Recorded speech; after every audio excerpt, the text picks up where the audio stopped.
YouTube, what it do, loved ones? Welcome to 89 on up with On the Edge with BJ APB. And we got a good one today about the Tragniew Park Compton Crips. BJ, I'm going to let you elaborate on it, and then I'm going to piggyback in after you. All the time. Good afternoon to y'all, and good evening, and good morning. And I hope everyone's doing well when they hear this story. First and foremost, I want to say peace and blessings. Today, I've been promising to tell the story for a while to the Tragniew Parks. They had called in, I think it was last year, and donated some money. And actually, we have any Tragniew Park stories that I never told you because sometimes I forget. It don't be nothing personal.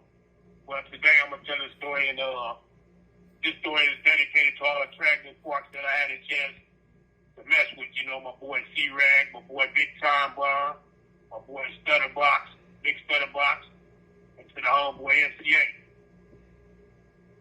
Back in 1993, I forgot what money was. I want to say it was like June or July. I could be wrong, but I might be right. But anyway, around that time, the summer was coming in, things was blooming, and a lot of things was going on in 93. And at that time, the rapper also known as Tidy T was coming out of federal prison. On this particular day, one of my family members had contacted me about going to a party for Tidy T. I told him we would agree to come, I didn't know that it was going to turn around and be a Crip party. I just knew that it was a party. So, me and my relative from Bonnie Others, we get in the car and we drive over down to Compton to the neighborhood which is known as original Swamps Compton Crip. I had a cousin, he rests in peace now, by the name of Big JD. Big JD and Bird, when we went over to their house, they offered us to go to this party out in Corona for Tidy T. We told them we would go, and we would go with what we had on. That day I had on a black silk shirt, some black khakis, a red silk belt, snakeskin belt, some black chucks with some skinny red laces in it. When I knew we were going to the party, I told JD I wanted to go home and tell you about shoestrings because I didn't want to offend anybody. JD told us we didn't have to take off nothing. He was like, we going as is. We going right now. We can't wait. So up on us getting ready to leave, JD had a cigar box full of Titans. But instead of it being Titans, all the tobacco was taken out. They was all rolled up in the Bloodz. And anybody that know about Titans, they know that's kind of an expensive blunt to be smoking on. So when I seen a box of a 50, and it was all Bloodz, I was like, wow. Man, they doing it big. They going to get it there. So we all caravan from JD's house in the swamps down to the gas station on, I believe it's on Alondra and Central. Anyway, it's right before you get to Tragniew Park. The Tragniew Park is right there, and the gas station is next to the park. We parked at that gas station. As we parked at the gas station, all the Compton Crips had started coming and meeting up there that I was going to the party. Most of them was Tragniew Parks, most of them was Swamps. It was Tragniew Parks and Swamps, and the rest was like miscellaneous because I knew a few dudes that from Y, there's a couple of Compton neighborhoods, Compton front hoods, a couple of South Side. There was a little bit of everybody. A couple of farm dogs. So we all get in our cars and we caravan out to Corona. One by one, we all followed each other. At the time, JD had a maroon colored Cadillac. It was like brownish, maroonish color. And him and his wife was in their Cadillac. Me and my relative, we was in a gray Cadillac, and my relative gray Cadillac, and everybody else was in their cars. At that time, most of the caravan was Monte Carlo Super Sports, because at the time the Super Sports, Monte Carlos was in, so most of the Crips had Super Sports. And I remember a guy from front hood that went to the party. He had the same Super Sport as one of the dudes from my neighborhood. So they car looked identical. Him, my homie, and D-Dog from front hood, they all had the same Super Sport color, same color and everything, so it looked like the same car. Anyway, when we get to the house, it's a big old house out in Corona, big old house, big old white house. And when we come inside, when you walk through the hallway, it got a basement in the back. You go downstairs into the basement. That's where everybody was partying at. When we got down into the basement, I remember we was down there smoking weed, and I'm looking around. I'm like, damn, there's a gang of Crips up in here. And, you know, I don't want to get my cousin in no type of situation because it's his party. But at the same time, he puts us on blast. He gets up and cuts off the radio and jumps on the mic and tell everybody, like, yeah, my cousins is here, they Bloodz, and don't nobody mess with them. We just come to have a good time. Everybody kick it. And he turned the radio back on.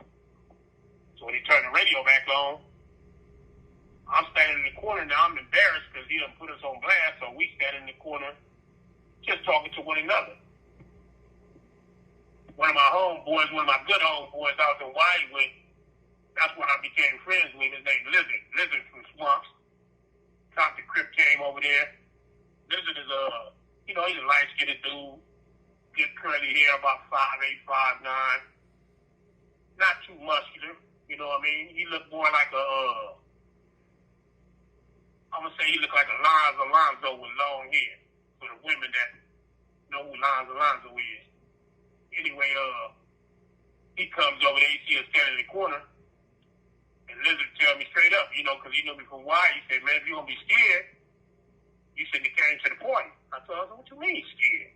And he started laughing. He said, I don't see you dancing. He said, there's plenty of women up in there, so get out there. So we jumped around, started moving around, and I jumped out there, and then the dancing a couple of times, nothing major. But one of the girls that made an impression on me, I knew her from Hawaii. Shout out to Tadpole from Compton neighborhood. She was up in there doing her thing, man, and Tadpole made a person feel like he was at home, you know. Made me feel like I belonged at that party, even though it was a Crip party. From there, when we left from there, we went back to the Swamps and partied some more till the next day. After that, I had a known affection for certain Compton Crips because of the way they treated us at Tiny Key Party. Now, from that point on, it was a situation where I went up to Chester High School, continuation school, the next day, and it just so happened, my boy Stutterbox come up there. Stutterbox catches him back at the school smoking sherm, so he come back there. When he come back there, the homie's like, man, what was this? Because, you know, Chester was like an all-blood school. He come back there, so when he come back there, cats hitting him up. He tell him straight up, like, man, I ain't come back here to gang, man. I came back here to hit that water. On past that. So we passed him the Sherman and got to kicking it.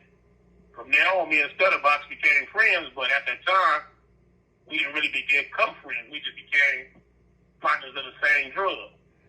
But later on in life, I ran into him in the pen. We was in the shoe together. When I ran into him in the shoe, we talked about this situation and had a good laugh. And he was the one that introduced me to Time Bomb. And Time Bomb became adapted into my family.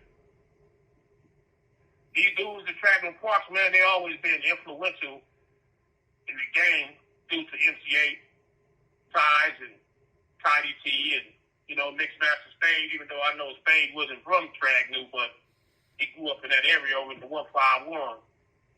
So, you know, all them dudes played a significant game to this game that we lived in. When MCA came on the stream for rapping, he took over from where, I don't know if a lot of people remember, but they had a rapper named Mixmaster Ken. Mixmaster Ken was from Merle Street. He was one of the ones rapping back then. He had a rap called I Bumped Your Head. So when Mixmaster Ken stopped rapping and MCA came along, when he came along, he started bringing the gangster rap into the thing, and all of us that liked him because, for one, he was off our side of town, and two, he was somebody that we knew we could meet one day. And then, by them having a group Compton Most Wanted, they had the homie in that group from Inglewood, from CPB. So that made us like him even more. In the process of, I never got a chance to meet MCA, but always respected his get down and his rapping.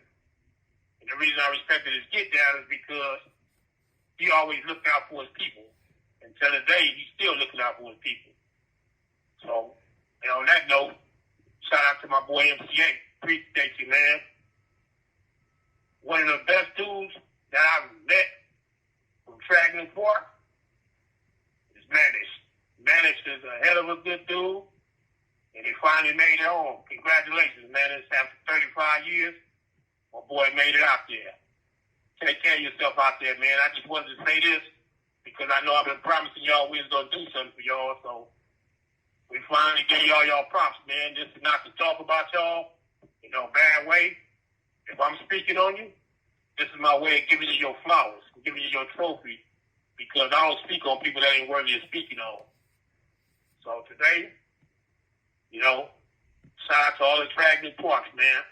Thank y'all for your contribution in the game, and those that I mentioned, thank y'all for being a friend of mine and helping me further my career in life. I wish y'all well. Shout out to C-Rag again. Shout out to Big Time Bomb. Shout out to Big Stutterbox. Shout out to Stutterbox System for keeping us in contact when we needed to be in contact with each other. Big Nina, thank you. Love y'all to death, man. Shout out to 8. Good looking out, 8. Shout out to my boy Menace. Menace, stay out there, man. You did all that time. Stay out there and get it right, homie. I'll see you one day on the front. Love y'all. Thank y'all for taking the time to listen. And just know that the Tragniew Parks is some good people, man. I don't know how they treated everybody else, but I appreciate y'all for the way y'all treated BJ at the party and every other time we ran into each other. Thank y'all, and I hope y'all enjoyed that story. Peace and blessings. Yeah. Me and BJ had a couple viewers a while ago tap in, comment, and ask can we talk about the Tragniew Park Compton Crips, homie. Our experiences throughout our banging career running across some of them dudes or having encounters with some of them dudes. And I can remember my first encounter with a Tragniew Park Compton Crip was in Central Juvenile Hall. And when a nigga just pushed neighborhood power ruin by being a neighborhood power ruin Compton, I drew dude attention because dude didn't know which one I was from. But in them youthful times, homie, niggas pushed both of them. And I can't recall dude's name, but I remember we bumped heads in Juvenile Hall and came close to chunking them and shit. And how we come close to chunking them is mobbing from school. If anybody know, back then, dudes would mob from school, line up and push back to their units. Well, I remember we had like a little diss out and a square off, homie. We didn't get down, but we squared off. He pushed Tragniew, I pushed neighborhood, told him I was from Inglewood. I wasn't from Compton, but I represent both of them. And we kind of like dissed each other and got separated. And then to move into my turf, well, we got a street in our hood, homie, to be exact. The name of that street is Evergreen. And Evergreen always been like a mysterious street inside our turf. And what I mean by mysterious street inside our turf, it kind of always been like a side back street in our hood leading off from La Cienega to Centinela, where Rips kind of reside on that street. Homie, you catch a few Rips over there. I had my brother-in-law from the Groove over there. We had a 60 over there that was, was been in our turf forever, come up in our turf, but that's just what he pushed. A couple other, outskirt Rips, homie. But Evergreen always been a spot where they kind of reside and they are all kind of linked together and, kind of coexist with each other and, talk and chop it up with each other. You know what I'm saying? Because, and it was like that, possibly due to they was in the heart of Damu hood like that. But I get a whiff of the dude from Tragniew Park, Compton Crip, and I believe his name was Steve, homie. And Steve at that time had like a real Crippish style about himself, homie. With the MCA look at that time popping off on the scene, Vicious. he had that whole MCA swag in our hood. The curl, chewing on the straw, the hats, the the Crip, the way out Crip voice. The nigga had all this shit. This nigga Steve had all this shit. So he was a nigga that certain homies, when we called him, we always tried to get on him, homie. Whether we was trying to rush him, draw some gas on him or what. And he knew this, homie. Steve, a real Crip nigga out the Tragniew Park, Compton Crip, that can really say, homie, he stayed in Damu hood and had physical altercations with real Damu niggas, homie, like myself and certain more homeboys, because he reside inside our turf with his girl and maybe some kids at that time, homie. But I was one of them niggas, along with certain homies, that always try to give Steve the blues, homie, when niggas called him. You know, like Bloodz was having it. Niggas try to get on the attack. And, you know, he had to get on the attack with certain homies, you know, to defend himself. Or niggas even pulled gas and try to get on him, and he might have tried to get on homies. But Steve had that real cripping about himself in our turf, homie. You know, he wasn't real Bill blasted, like trying to disrespect the homies, but his style alone, cripping in them early 90s, spoke for itself. And like I said, I was one of them niggas that was on him to try to disrespect him or disrespect this girl. You know, he had a ride or die Bonnie and Clyde chick. At that time, they probably still together. I believe they still together, but she was down to catch a bullet, give a bullet for that nigga, and all that shit. You know, they knew what they was up against. And like I said, I was one of them young niggas trying to give Steve from Tragniew Park, Compton Crip the blues. Whether if I was mad dogging that nigga down, dissing or tripping or what, my crew was trying to give it to him. And him, inside our turf, you know, like I said, he a real one. He nigga might have had to squabble homies. I'm not gonna say might have, but blows didn't been exchanged with him and homies. Niggas didn't try to get on him. He might have had company come through try to get on the homies. But that's an encounter that I had with a Tragniew Park Compton Crip inside our neighborhood, was with the dude Steve. And like I said, MC8 was out at that time, and a few of them Tragniew Park Compton Crips, they had that MCA swag. Them niggas all shared that swag inside that community. And like I said, that nigga had the hardcore Crip raspy voice. When you did hear the nigga speak, the nigga wear the curls, the hats banged up, G'd up in our turf. And how I really got hipped one time and started kind of being laid back and relaxing off of him. I remember the OG homie Papa T from Inglewood family was going to the penitentiary, and he had pulled me to the side one day, and he had told me them his peoples, them his nephews, them like his nephew's family and all that shit. Can I kind of keep an eye on dude, you know, don't go too vicious, you know, where dude have to, you know, protect himself for, you know, for his family and all that shit. You know, he kind of got at me, you know, to give dude some leverage. And that's how I kind of got actually hip and kind of just start, you know, like what's happening, or seeing him, or letting them know I see him. And if we come down Evergreen, you know, let the niggas know this Bloodz niggas will jump out. But dude, like I say, Steve wasn't no set tripping nigga that be all through the hood trying to smash on homies.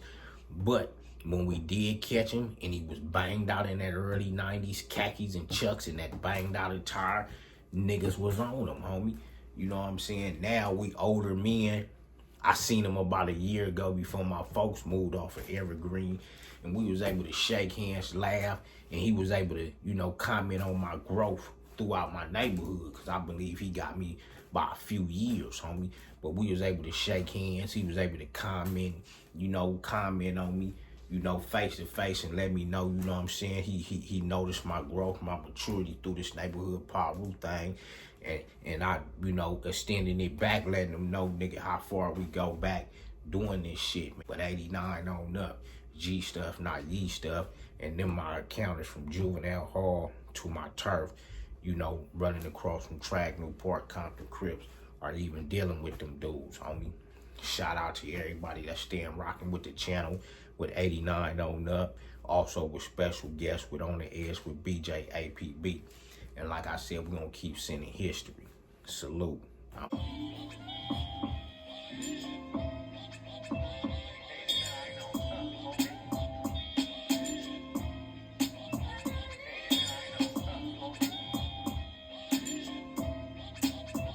89 on up, homies, the show where you gon' get Cali history. It's told with respect and dignity. Spoken by Jihad so vividly. He's taking over the industry, giving y'all some download imagery. Damn you, if you ain't hitting them likes, come on, subscribe. Check out the channel and I bet it will make you decide to tune in every chance you get. It's lit, and some of y'all can learn a bit from this gangster shit.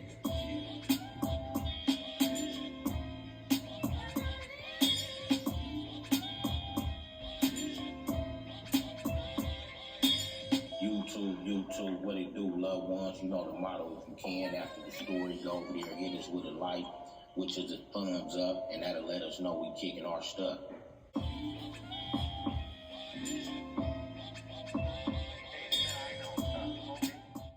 I want to thank the homeboy G League Deuce for the intro from the legendary Mental Historical Hip Hop album, Banging on Wax. You can reach him on Instagram at Solid from Day One.